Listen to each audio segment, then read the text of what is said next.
What's going on, UT Austin applicants?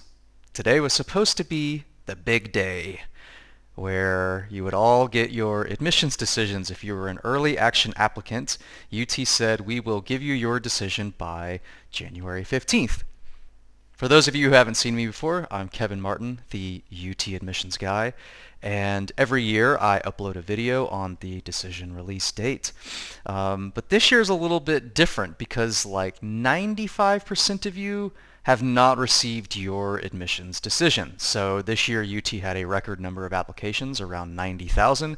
That's an increase from I think 72,000 last year. So that was the single largest rate of change between admissions years ever, besides maybe that first COVID year. So like fall 2020 to fall 2021 was the other time where it increased significantly. And so you were supposed to get your decision, and all of you received a notification that's like, oh, like, we'll let you know on February 15th with no context, no description, no nothing. So the first thing is congratulations to those applicants who did gain direct admission to UT Austin. For those of you who were deferred, you're asking, what does it mean? I don't know.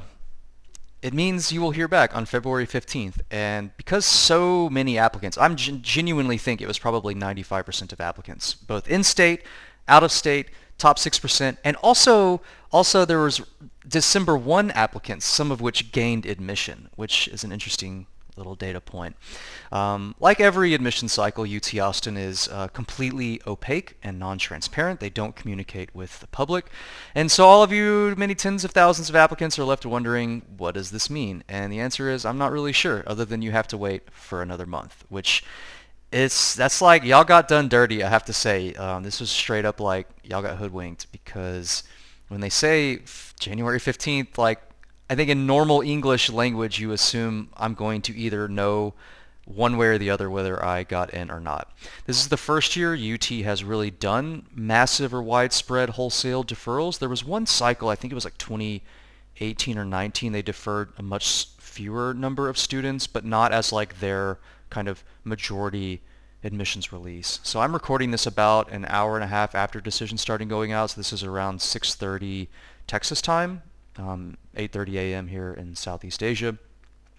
I record a video every admissions release, but this one's a little bit different. I expect I'll probably have to do another one when all of the cap and waitlist decisions go out. Honors decisions don't seem to have gone out at all, so I just wanted to record this video to share a little bit. I'll be careful not to speculate too much, but I have an idea of what's going on, and I'll share a little bit more about what it was like when I used to review at UT Austin and some of just the bureaucratic dysfunction that every organization and institution experiences, and UT being no exception. But the first thing I want to say is congratulations to those handful of students who gained direct admission to UT. I only had a couple clients that got in.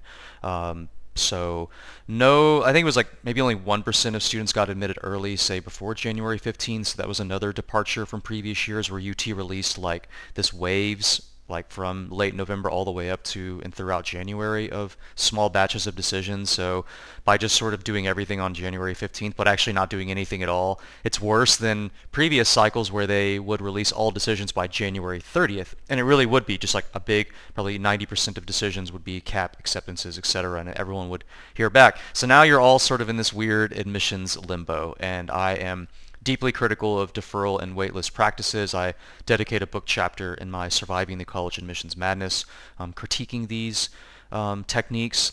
One giant downside is, and some families are already messaging me about this, is they've applied for early decision 2 at other universities, usually private ones where they have a binding option where if you apply ED2, you get your decision back on February 1st or February 15th, or maybe sometimes March 1st, depending on the institution.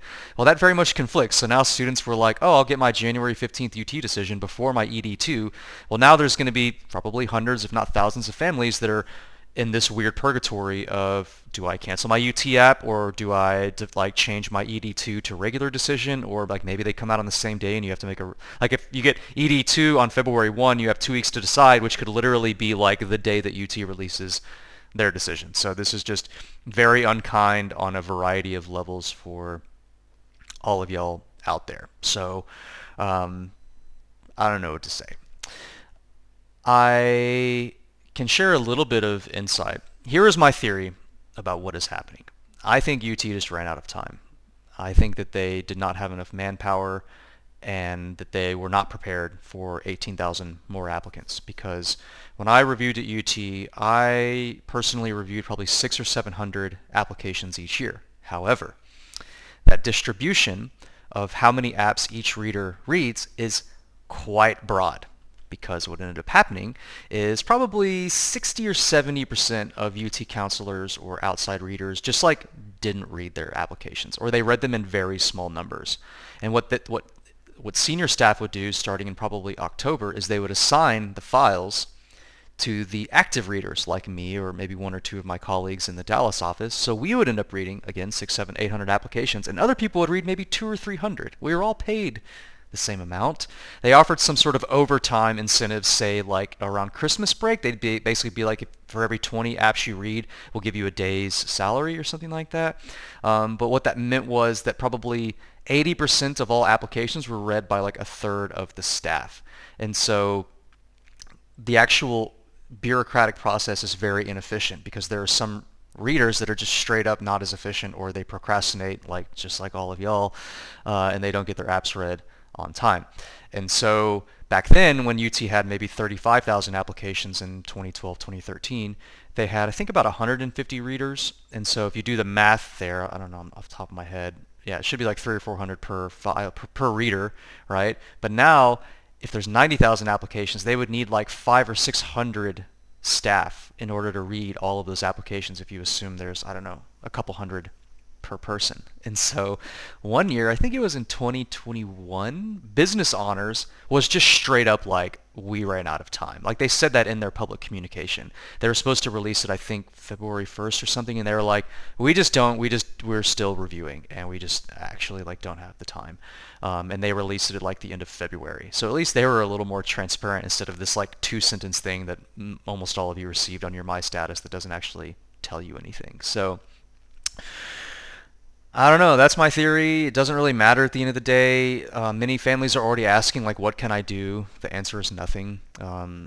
Yeah, there's no letter of continued interest, thankfully, because those are a giant waste of time. I think Michigan does that. So when Michigan defers almost everybody, they're like, well, you can update your application with, like, I don't know what. That also means your fall semester grades don't count, either to improve your application, or I had a student email me worrying, like, oh, I'm making like a B in pre-cal or calculus, like, is that going to hurt? No, because there's no way to input your fall grades. So there's basically like nothing to do but wait. Yeah, so I guess on February 15th, in theory, they will tell you if you're admitted, if you got CAP, and there's like a wait list this year. So I'm hoping the wait list is going to replace this kind of appeals lottery that's happened in the past. But again, we don't know anything about that. I will continue updating my blog at texadmissions.com. If you have any questions, email me, kevin@texadmissions.com. I don't really have any insights besides what I'm sharing in this video. If you've made it this far, the final thing is I am going to record new videos finally, instead of uploading these on a single take with no editing and terrible sound. So I'm going to join a professional recording studio here in Bali, and I'm going to record and upload maybe 20 or 30 new videos. So any younger students out there or prospective transfers, you can expect some fresh new content from me. I haven't recorded anything new since like 2019, and even then they were all really low quality, crappy videos. So I'm really excited about that, and if you've made it this far, I wish you the best, and please don't hesitate to reach out and ask me any questions.